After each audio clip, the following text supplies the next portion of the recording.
বীরভূম ও ঝাড়গ্রামে প্রার্থী ঘোষণা বিজেপির। বীরভূমে বিজেপি প্রার্থী সদ্য প্রাক্তন আইপিএস দেবাশিস ধর আর ঝাড়গ্রামে বিজেপি প্রার্থী প্রণত টুডু।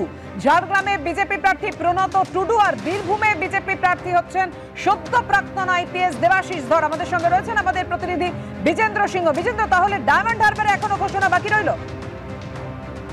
হ্যাঁ পাপি, ডায়মন্ড হারবার এবং আসানসোল এই দুটো সিট বাদ দিয়ে বাকি সব আসনে ক্যান্ডিডেট অ্যানাউন্স হয়ে গেল। এর আগে 30 সিটে ক্যান্ডিডেট অ্যানাউন্স করেছিল বিজেপি। আজকে দুটো সিট যেটা বাকি ছিল সেখানে ক্যান্ডিডেট অ্যানাউন্স করা হয়েছে। ঝাড়গ্রাম যেটা এসটি রিজার্ভ সিট, সেখানে প্রণত টুডু হবেন। ডক্টর প্রণত টুডুকে ক্যান্ডিডেট করছে বিজেপি। গতবার যিনি জয়ী হয়েছিলেন তাকে এবার টিকিট দেওয়া হয়নি, আগে থেকে সিদ্ধান্ত নিয়ে নিয়েছিল বিজেপি। সেখানে প্রণত টুডুকে এবার বিজেপি প্রার্থী করছে ঝাড়গ্রাম থেকে। এবং বীরভূম থেকে প্রাক্তন IPS officer doctor Shri Debashis ধর তাকে প্রার্থী করা হচ্ছে। এই সিদ্ধান্ত যে আজকে প্রার্থী তালিকা ঘোষণা করা হয়েছে বিজেপি তরফ থেকে, তার মধ্যে আমাদের পশ্চিমবঙ্গের জন্য বিজেপি তরফ থেকে এই দুই প্রার্থীর নাম রয়েছে। এখন দেখতে হবে কি আসানসোল এবং ডায়মন্ড হারবারের জন্য কবে প্রার্থী অ্যানাউন্স করা হচ্ছে বিজেপি তরফ থেকে।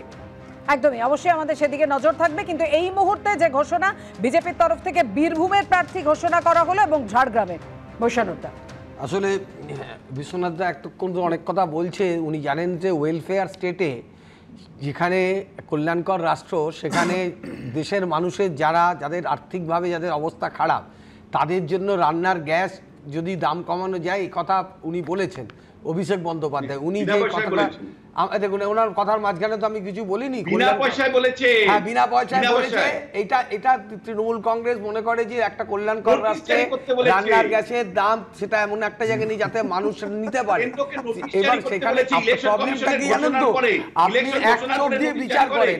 আপনি আচ্ছা বলুন তো, কিছুদিন আগে 100 দিনের কাজের টাকা নির্বাচন কমিশনের অনুমতি নিয়ে, তার কি করে নির্বাচন কমিশন 100 দিনের কাজের টাকার ব্যাপারে সেখানে বাংলাকে কম করে অন্য রাষ্ট্রগুলোকে করা বলো, সেটা আপনি জানেন তো?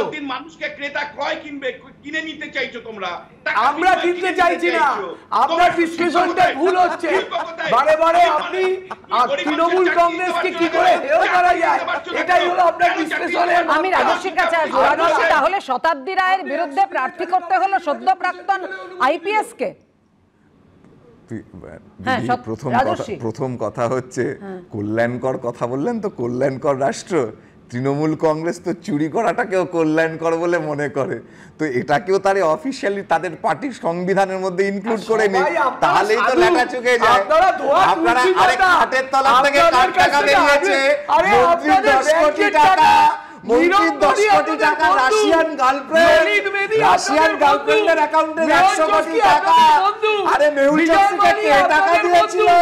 মমতা ব্যানার্জি কোন সরকারে দিল? কেন টাকা দিলেন? কেন ইনফ্লেশন দিলেন?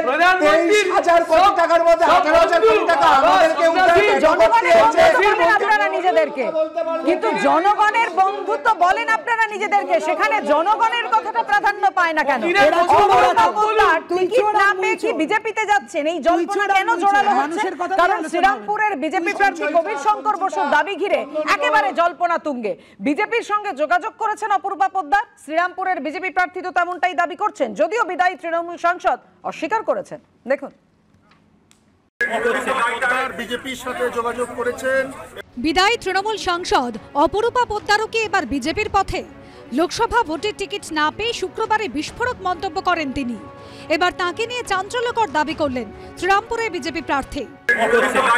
বিজেপির সাথে যোগাযোগ করেছেন এবং আমাদের শীর্ষ নেতৃত্বের সাথে ওনার যোগাযোগ আছে। আমি শ্রীরামপুরের যিনি ক্যান্ডিডেট কবির বাবুকে আমি বলতে চাই, উনার যদি দম থাকে তাহলে উনি বলুক আমি কোন বিজেপির নেতার সাথে যোগাযোগ করেছি, কেন মিথ্যে অভিযোগ করছে। আসলে কবির বাবু বিধানসভা ইলেকশনে হিরো প্রার্থী হিসাবে শ্রীরামপুর থেকে বিদায় নিয়েছিলেন। আমি মমতাদির ছোট বোন হিসাবে দলে এসেছিলাম এবং থাকবো, এবং কবির বাবুর এই মিথ্যা অভিযোগ আমি প্রমাণ করেই ছাড়ব। 2014 সালে আরামবাগ কেন্দ্র থেকে 3,46,000 ভোটে জেতেন অপরূপা পোদ্দার। 2019 সালেও তিনি তৃণমূলের প্রতীকে এই কেন্দ্র থেকে জেতেন। তবে ব্যবধান প্রায় 3.5 লাখ থেকে এক ধাক্কায় কমে হয় 1,142। এবার আর আরামবাগ কেন্দ্রে অপরূপাকে টিকিটই দেয়নি তৃণমূল। এই প্রেক্ষাপটে শুক্রবার ক্ষোভ উগরে দেন তিনি। জানিয়ে শনিবার পাল্টা জবাব দিয়েছেন শ্রীরামপুরের তৃণমূল প্রার্থী কল্যাণ বন্দ্যোপাধ্যায়। আমার কাছে কোনো টাকা নেই ভোটে লড়ার জন্য, এটা আমার হুগলি জেলার রুরালের 2 মন্ত্রী জানতেন, সেই সাংসদও জানতেন, হয়তো দিদিকে বা উপনেতৃত্বকে তারা বলেছে, তাই টাকার জন্য হয়তো আমি, কারণ ইলেকশনে লড়তে গেলে তো টাকা লাগে, আমার কাছে সেগুলো ছিল না। আমাদের দলে মমতা বন্দ্যোপাধ্যায় ঠিক করেন কে টিকিট পাবে কি পাবে না, আর্থিক অবস্থার কোন প্রার্থীর কি অবস্থাতে রয়েছে সেটা কোনো ফ্যাক্টর হয়ে দাঁড়ায় না তৃণমূল কংগ্রেস থেকে টিকিট পেতে গেলে। আমার মা 2 বছর ধরে কোমায় রয়েছে, সত্যি আমার আর্থিক অবস্থা ঠিক নেই, আমি আমার মা বাবাকে নিয়ে অত্যন্ত চিন্তায় আছি, তাই আমি কালকে বলেছি, আমি যেটা বলেছি যে আমার আর্থিক অবস্থা ঠিক নেই, তাই আমি ভোটে দাঁড়াইনি। আমি একদম আমার মা বাবার যে অবস্থা, আমি সেই নিয়ে খুব চিন্তায় আছি।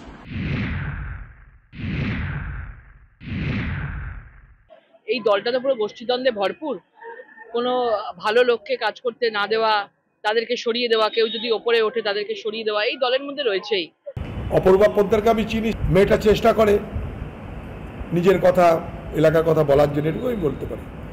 বাকি তৃণমূল তো ইউজ অ্যান্ড থ্রো, হয়তো নেতাদের খুশি করতে পারেনি, তাই। লোকসভা ভোটে টিকিট না পেয়ে তৃণমূল ছেড়ে বিজেপিতে গেছেন অর্জুন সিং, একই পথে হেঁটেছেন তাপস রায়ও। এবার সেই তালিকায় কি জুড়তে পারে অপরূপা পোদ্দারের নাম? জল্পনার পারদ চড়ছে। সৌরভ বন্দ্যোপাধ্যায়, সোমনাথ মিত্র, আশিস বাগচির রিপোর্ট, এবিপি আনন্দ।